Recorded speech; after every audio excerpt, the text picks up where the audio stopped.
बहुत ठंड हो रही है फ्रेंड्स। तो आज बहुत ज़्यादा ठंड हो रही है, एकदम से ही मौसम धुंध वाला हो चुका है। और तो मैंने तो जैकेट भी डाल लिया। मेरे अभी पूरी बाजू की मिल नहीं रही थी, तो मैंने हाफ बाजू की डाल ली। और ये मैंने सॉक्स डाली हुई है, टोपी सारा कुछ ले लिया। ग्लव्स रहते हैं वो अभी ठहर के डालेंगे। और तो देख लीजिए आप, कितनी ज़्यादा कुछ भी दिख ही नहीं रहा है, कुछ भी। बस वो चिड़िया दिख रही है, अगर आपको दिख गई हो तो बताना, उसका नाम बताना, चिड़िया का कौन से, क्या नाम बताना उसकी चिड़िया का। और तो बस अब तो पंछी भी नहीं आएंगे पानी पीने, उनको भी प्यास नहीं लगेगी। तो चलो मैं करती हूँ ब्रश, और आपको मिलती हूँ थोड़ी देर बाद। हम सबको कैसे हो आप लोग। आशा करती हूँ आप सब ठीक होंगे। तो शर्मा फैमिली व्लॉग में आप सबका स्वागत है। और आज मैं आपको लड्डू गोपाल जी की सत्य घटना की स्टोरी सुनाऊंगी और आप आनंद पूर्वक सुनिए और साथ साथ मेरे व्लॉग का आनंद लीजिए। तो चलो स्टोरी शुरू करते हैं। कमल किशोर सोने और हीरे के जवाहरात बनाने और बेचने का काम करता था। उसकी दुकान से बने हुए गहने दूर दूर तक मशहूर थे। लोग दूसरे शहर से भी कमल किशोर की दुकान से गहने लेने और बनवाने आते थे। चाहे हाथों के कंगन हो, चाहे गले का हार हो, चाहे कानों के कुंडल हो, उसमें हीरे और सोने की बहुत सुंदर मीनाकारी होती थी। सब देखने वाले देखते ही रह जाते।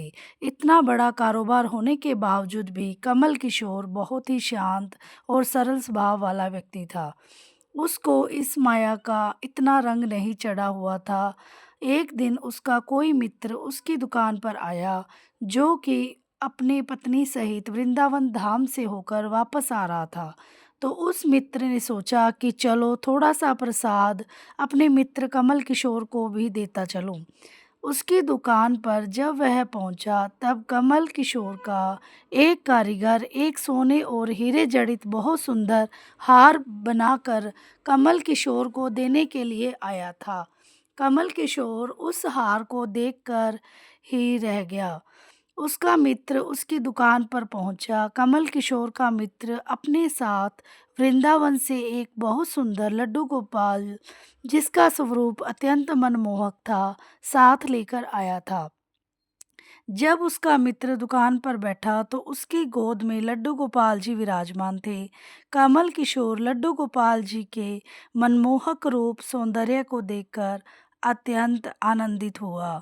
उसने अपने हाथ में पकड़ा हुआ हार उस लड्डू गोपाल जी के गले में पहना दिया और अपने मित्र को कहने लगा कि देखो तो सही, इस हार की शोभा लड्डू गोपाल के गले में कितनी बढ़ गई है। उसका मित्र और कमल किशोर आपस में बातें करने लगे। बातों ही बातों में उसका लड्डू गोपाल को हार सहित लेकर चला गया। दोनों को ही पता न चला कि हार लड्डू गोपाल जी के गले में ही पड़ा रह गया है। कमल किशोर का मित्र अपनी पत्नी सहित एक टैक्सी में सवार होकर अपने घर को रवाना हो गया। जब वह टैक्सी से उतरे तो भूलवश लड्डू गोपाल जी उसी टैक्सी में रह गए। टैक्सी वाला एक गरीब आदमी था, जिसका नाम बाबू था, जो कि दूसरे शहर से यहाँ अपने परिवार का पालन पोषण करने के लिए टैक्सी चलाता था और वह टैक्सी लेकर काफ़ी आगे निकल चुका था। आज उसको अपने घर वापस जाना था, जो कि दूसरे शहर में था।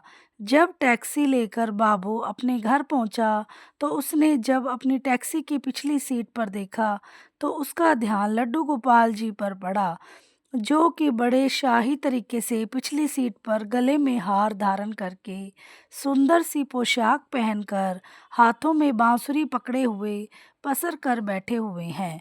बाबू यह देखकर एकदम दंग रह गया और घबरा गया कि यह लड्डू गोपाल जी जिसके किसके हैं। लेकिन अब वह दूसरे शहर में अपने शहर जा चुका था, जो कि काफ़ी दूर था, और वह सवारी का घर भी नहीं जानता था, और वह दुविधा में पड़ गया कि वह क्या करे। लेकिन फिर उसने बड़ी श्रद्धा से हाथ धोकर लड्डू गोपाल जी को उठाया और अपने घर के अंदर ले गया। जैसे ही उसने घर के अंदर प्रवेश किया, उसकी पत्नी ने उसके हाथ में पकड़े लड्डू गोपाल जी को जब देखा, तो इतनी सुंदर स्वरूप वाले लड्डू गोपाल जी को देखकर उसकी पत्नी ने झट से लड्डू गोपाल जी को अपने पति के हाथों से ले लिया। उसकी पत्नी, जिसकी 8 साल शादी को हो चुके थे, उसकी अभी तक कोई संतान नहीं थी। लेकिन गोपाल जी को हाथ में लेते ही उसका वात्सल्य भाव जाग उठा। उसकी ममतामयी, करुणामयी आँखें झर-झर बहने लगीं। ममतावश और वात्सल्य भाव के कारण ठाकुर जी को गोद में उठाते ही उसको ऐसे लगा उसने किसी अपने ही बच्चे को गोद में उठा लिया है। उसके स्तनों से अपने आप दूध निकलने लगा। अपनी ऐसी दशा देखकर बाबू की पत्नी मालती बहुत हैरान हुए। उसने कसकर गोपाल जी को अपने सीने से लगा लिया और आंखों में आंसू बहाती बोलने लगी, अरे बाबू, तुम नहीं जानते कि आज तुम मेरे लिए कितना अमूल्य रत्न लेकर आए हो। बाबू कुछ समझ नहीं पा रहा था कि मेरी पत्नी को अचानक से क्या हो गया है। लेकिन उसकी पत्नी तो जैसे बावरी सी हो गई। वह गोपाल जी को जल्दी-जल्दी अंदर ले गई और उससे बातें करने लगी। अरे लाला, इतनी दूर से आए हो, तुम्हें भूख लगी होगी। उसने जल्दी-जल्दी मधु और घी से बनी चूरी बनाकर और दूध गरम-गरम करके ठाकुर जी को भोग लगाया। और उधर कमल किशोर ने जब अपनी दुकान पर हार को न देखा, तो उसको याद आ गया कि हार तो ठाकुर जी के गले में ही रह गया।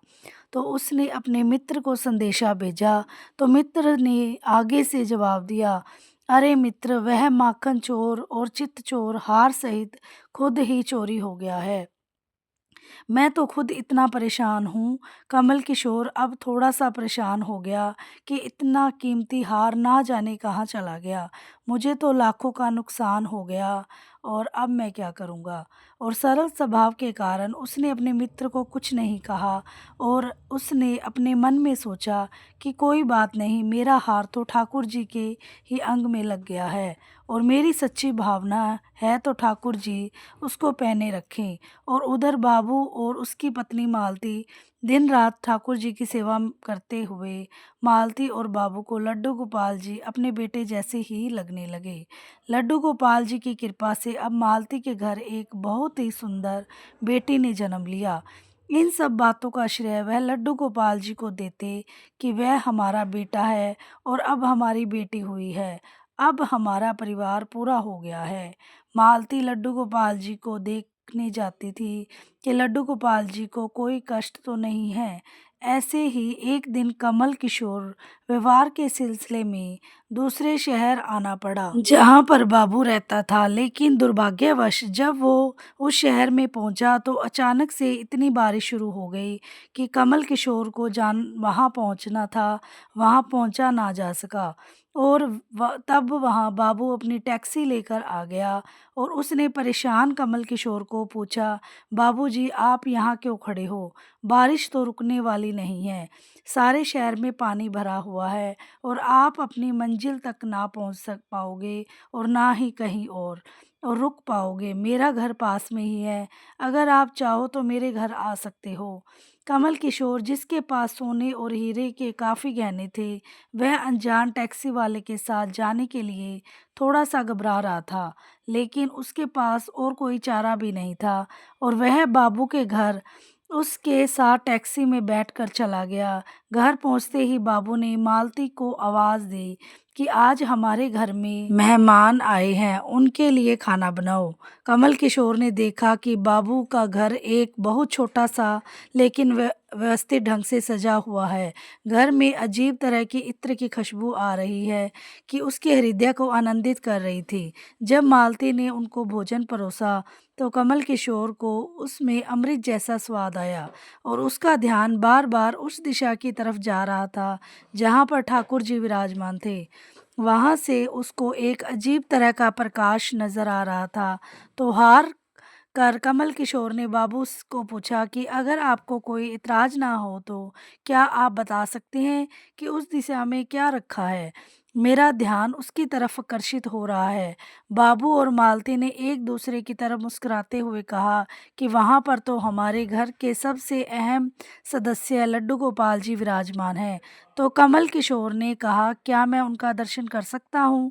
तो मालती उनको उस कोने में ले गई जहाँ पर लड्डू गोपाल जी विराजमान थे। कमल किशोर लड्डू गोपाल जी की को उनके गले में पड़े हार को देखकर एकदम से हैरान हो गया।